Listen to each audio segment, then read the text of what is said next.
Welcome back to my PCT journey. After I spent the night with trail angel Danielle, she was kind enough to give me a ride back into town the next morning in time for my appointment with a chiropractor. Little did I know it would be the first appointment of many. Turns out, I somehow managed to pop one of my ribs out of alignment. It took 5 separate chiropractor visits over the course of 3 days for the doctor to pop the rib back into place. But Dr. Ian was a miracle worker. By the time I went in for my last visit, it was mostly just to thank him and say goodbye before we headed back to the trail.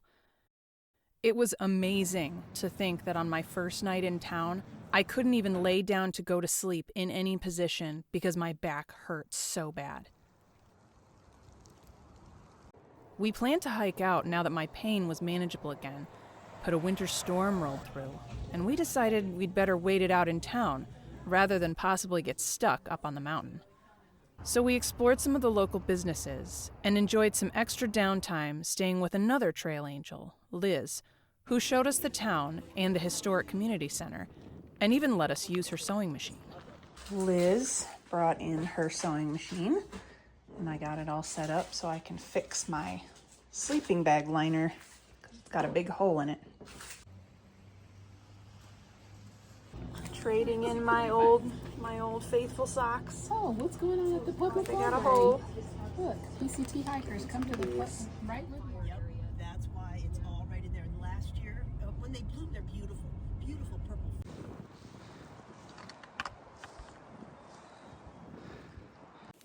So if I didn't already mention it, we just spent not 6 full days, so like 5 full days in Wrightwood. Correction, we only spent 4 full days in Wrightwood. It's really hard to keep track of the days when you're in town because they all tend to blur together. Mostly because of my back, but also partially due to weather. Right now we are hiking about 2-ish, a little over 2 miles up a dirt road leading from Fenner Conservation Camp up to Vincent Gap, where one could either get back on the PCT or hike along Highway 2. Ghost Hiker and I are going with option B. We never intended to summit Baden-Powell. Now that there is all this fresh snow on the ground, we're absolutely not doing those switchbacks. We don't have micro spikes, so we are going to walk Highway 2. It's open from Vincent Gap onward, and we're gonna end up walking the road for a long time anyway, just because of the closure around where the endangered frog is. So we figured it's still a continuous footpath. That is the plan for now. This is a decently graded uphill climb up this road, and the weather is not great. Very foggy, very wet. We're not getting rained on yet, but the system is still swirling over this area, so we'll see what happens. I'm ready to get back to this, but also, nervous. That pain in my back was no joke, so I'm just trying to take it very easy. I have some hot pads, like sticky pads, that I can put on my back at night if I have to. I got more ibuprofen if I need it. But right now I'm feeling good, so I better try to catch up to Ghost Hiker. Pretty sure there's a mountain up there somewhere. All right, we just left Vincent Gap, and a bunch of young, ambitious hikers who are more than welcome to tackle Baden-Powell in this weather. We, Ghost Hiker and I, are hiking along Highway 2, which is basically deserted. It is freezing, but yeah, doing this road walk, we ain't going up in that snow. You couldn't pay me. Well, maybe you could pay me. I'd ask for a whole lot of money.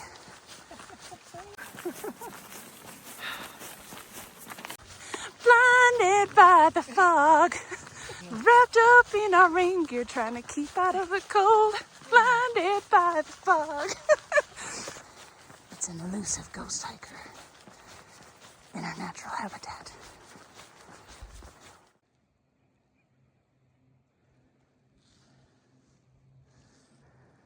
Yep. I can't remember the last time I needed a hand warmer in the middle of the day on a hike. Gotta watch out. Woo!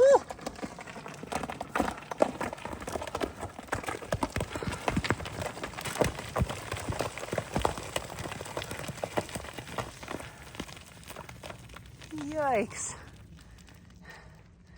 Gotta watch out for rock falls.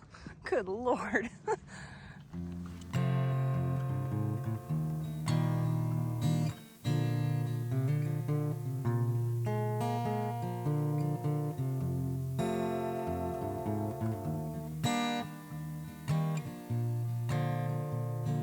So the trail comes down over there. We walked the road, and then the trail goes back up that way. We may walk the trail tomorrow, or we may stay on the road because the Williams Rock closure is coming up. We'll have to walk the road anyway, but for tonight, we are staying in this lovely resort hotel because we have been hiking around these really low-hanging clouds, and that generally means snow. And our tents will not stay up under wet snow. So we're gonna go with this solid roof. It's a little stinky. Give it 4 out of 5 stars, but it'll do.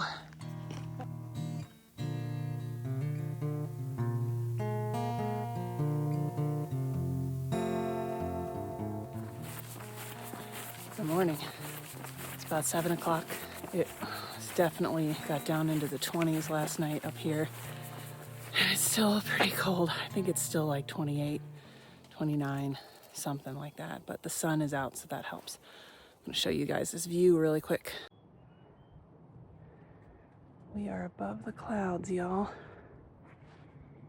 So yeah, camping in the pit toilets was an adventure. It was very cold, but the enclosed space kept my warmth in there, so that helped.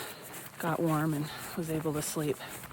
Only after the locals or townies or whoever they were stopped coming up to the parking area. Well past dark, they would come and park and get out, slam their doors, lock the car for like 5 minutes, and then get in, fire it up, drive like 2 or 3 feet maybe, turn off the car, get out, slam the doors. Eventually I determined that maybe they were looking for something, like using the headlights to scan the parking lot for something. I don't know.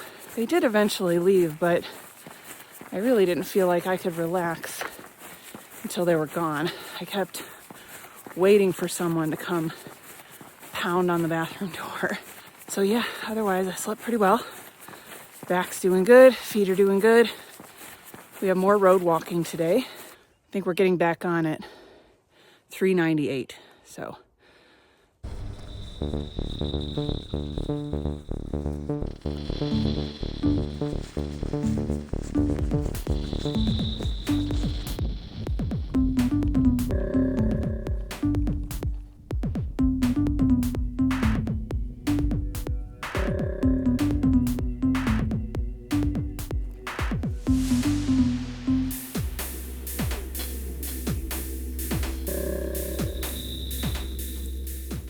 I love Fritos.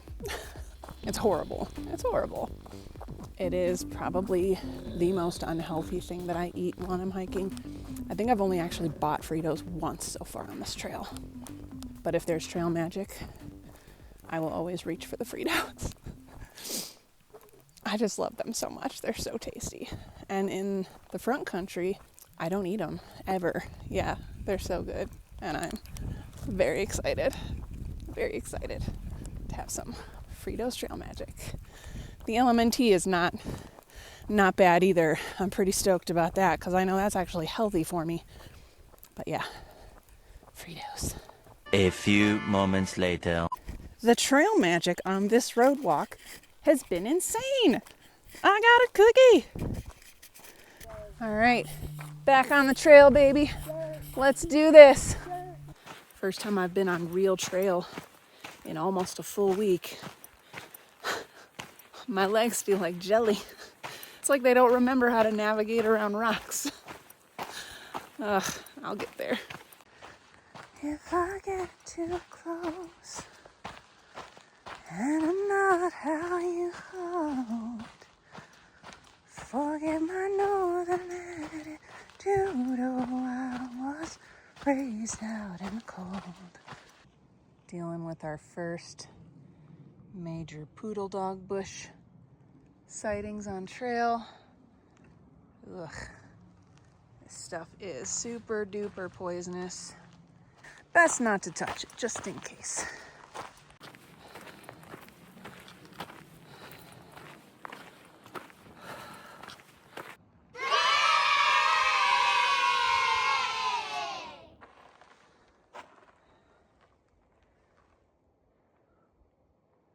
Surprising amount of heat rash, considering it wasn't even that hot today. Got a nice hat line going on. So, according to the map, we are 24.7 miles from where we camped at Islip Saddle. I say camped loosely, from where we slept in the pit toilets. 24.7 miles. Now, I know that doing the road walk shaved some of those off.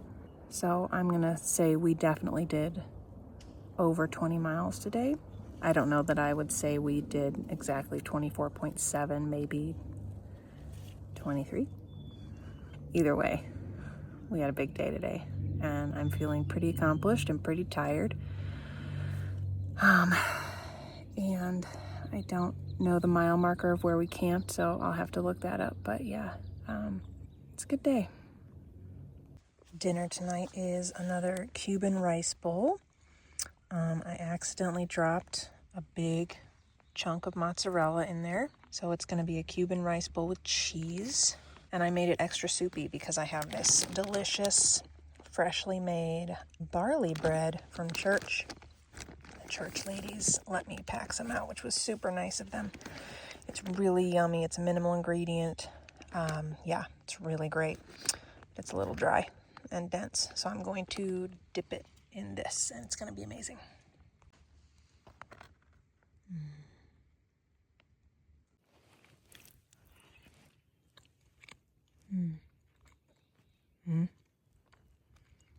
Yep.